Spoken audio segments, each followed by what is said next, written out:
بسم الله الرحمن الرحيم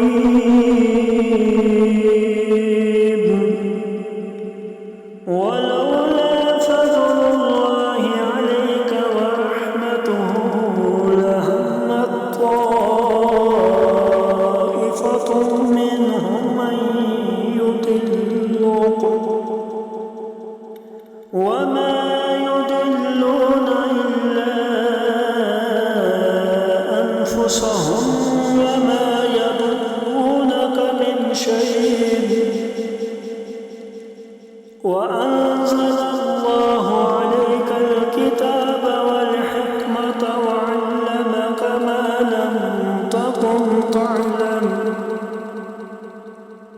وكان فضل الله عليك عظيما لا خير في كثير من نجواهم إلا من أمر بصدقة أو معروف أو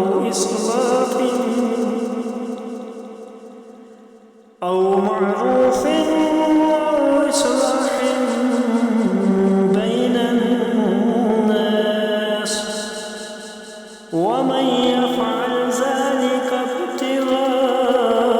ابتغاء مرضات الله فسوف نؤتيه أجرا عظيما ومن يشاقق الرسول من بعد ما تبين له الهدى ويتبع غير سبيل